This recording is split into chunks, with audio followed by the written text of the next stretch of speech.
What is up, guys? In today's video, I'm going to be going over what I think is the best loadout in Fortnite's new K-Pop Demon Hunters update. As always, if you guys do enjoy this video, find it helpful, informative, or interesting, remember to give it a like, subscribe if you like to see more, comment down below what your favorite setup to use is right now, and if you guys would like to use my code in the shop when getting anything, it is EvolvedJake, just like my channel name is, and it is underneath the webcam at all times. So for zero build, I pretty much always just want to run 2 weapons when it is possible. And I think with this update, it is still very possible. And a majority of players are probably still going to prefer to use the same weapons. We did get several weapons added to the loot pool with this update. And we also got several balancing updates.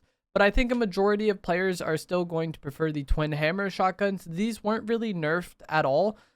In the update, nothing was changed about them, so they're still going to be, really useful and probably the best shotgun for a majority of players. I personally still prefer to use the iron pump shotgun because, again, nothing changed here, and I prefer the pump playstyle, and I've really enjoyed the iron pump in Chapter 7, so nothing changed as far as shotguns go for me. The Sovereign shotgun did get a slight buff, and it does feel a lot better, but I don't think that buff was enough to overtake the other 2 shotguns. If you're someone who enjoys using the Sovereign, that's great, but I think the Iron Pump and the Twin Hammers are still a decent amount better than the Sovereign shotgun is.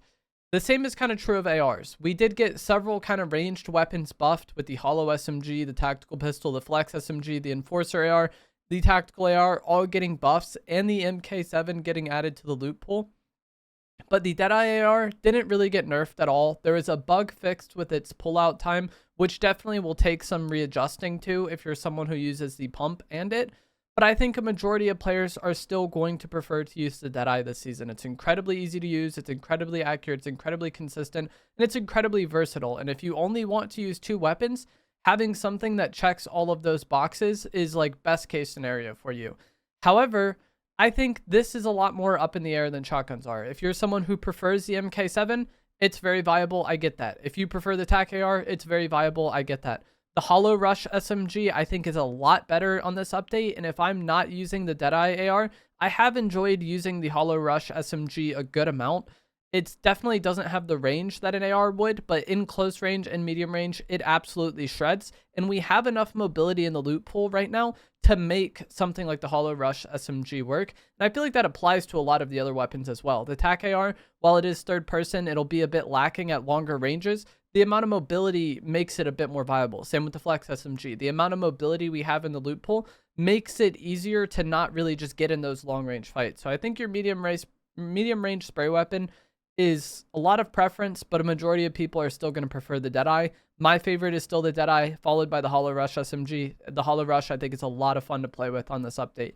The next thing we're going to talk about is going to be your mobility and your utility items, because this is actually what changed the most in this update. Because if you guys remember, the South Park update vaulted shockwaves, it vaulted the Forsaken Bow Blade, and then we had crash pads. Crash pads are now vaulted. We have shockwaves back in the loot pool. We have the K-Pop Demon Hunters sword in the loot pool. We still have the wingsuit, obviously. And then we also have the teleportation mask. So we have a lot more mobility. And this makes me want to go more towards like a double mobility setup again. One of those items is just guaranteed to be shockwaves. If you guys have watched any of my content at all, you know I really love shockwaves. And I think it's one of the more like premier fighting mobility items that we have ever had in the loot pool. It's good for pushing people. It's good for resetting fights.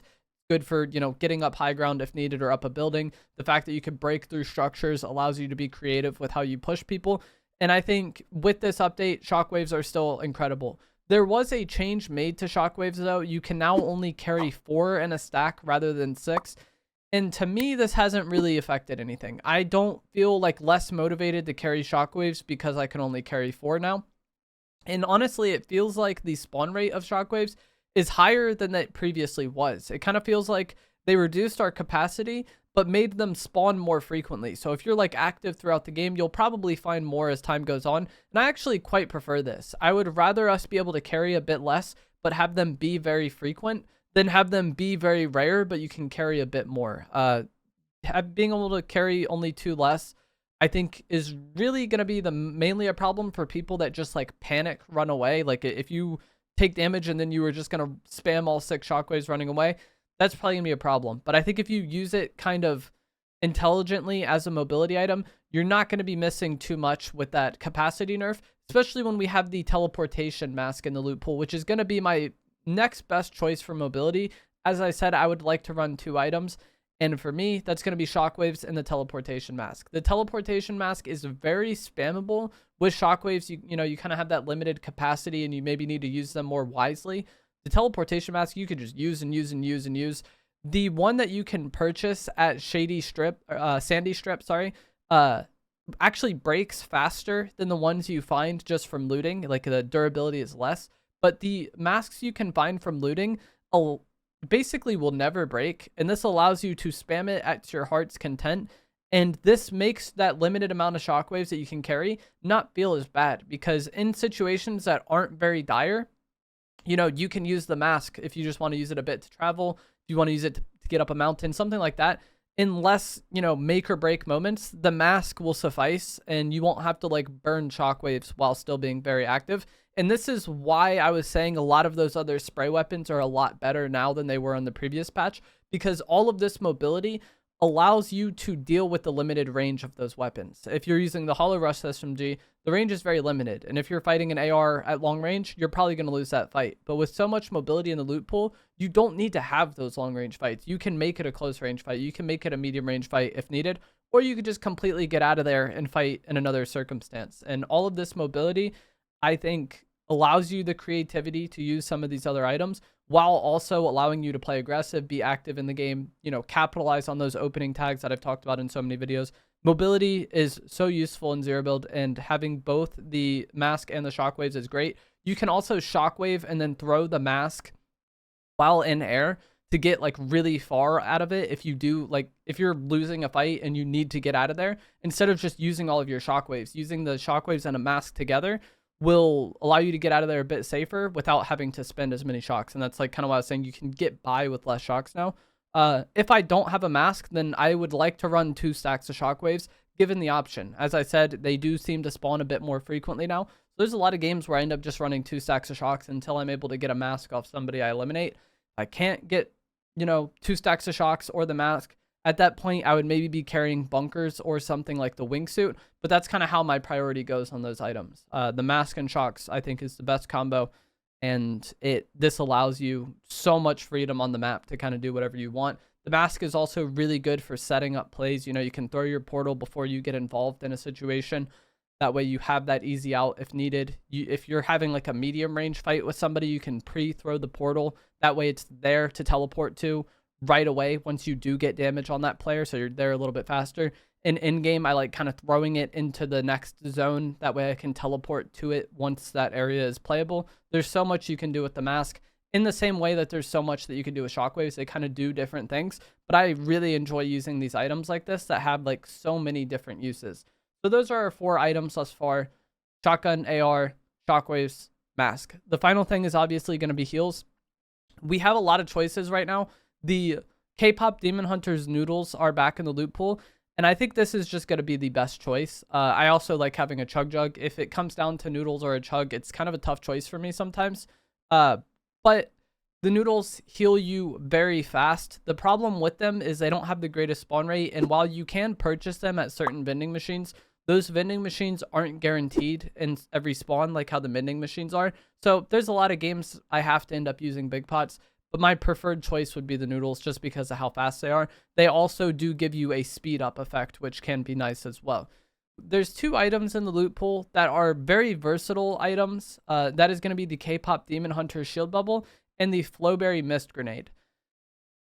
I would very much consider taking the Flowberry Mist Grenade as my healing item, but unfortunately, Fortnite had to remove the zero gravity effect on the Flowberry Mist Grenade because there was a bug where people were using that to exit the map in some way or something along those lines. So for now, the Flowberry Mist doesn't give the low gravity effect, and that's very unfortunate. At some point, that bug will be fixed, and then the Flowberry Mist will be giving low gravity again. And when that time comes, it would be a weapon I consider taking instead of heals. It's a bit worse of a healing item, I think, than a lot of the other choices, but the versatility it gives is incredible because that low gravity effect is movement, and in close range fights especially, having that low gravity effect gives you a huge advantage on other players. So I really liked taking advantage of that. It's an okay healing item, as I said. And it's also a cover item as well. So it did so much in one item that while it wasn't the greatest mobility, or while it wasn't the greatest healing item, or it wasn't the greatest cover item, carrying it because it did all of that in one was really nice. And as I said, that low gravity effect can be a absolute game changer in close range fights. So using it before you push people is great. But unfortunately, that bug removed that, and I think that just makes the healing item discussion a lot more cut and dry between either, you know, Big Pots, Chug Jug, or Noodles. Probably going to come down to whichever one you have access to, as heals typically do. The KPop Demon Hunters item, or Shield Bubble, is kind of the same way, where it's a shield item, it's a cover item that heals you, but I don't like running it as my lone heal. There is a bug where you can shockwave out of it to continue getting the shield effect until you reach full shield or take damage. But that alone doesn't really make me want to carry it over, you know, Big Pots, the Chug Jug, or the Noodles. But that is my current setup. Shotgun AR, double healing, and then, double mobility, and then heals. Let me know down in the comments below which weapons and items you're preferring. As always, if you guys did find this to be helpful, informative, or interesting, remember to give it a like, subscribe if you'd like to see more, and I will see you guys in the next one. Thanks for watching.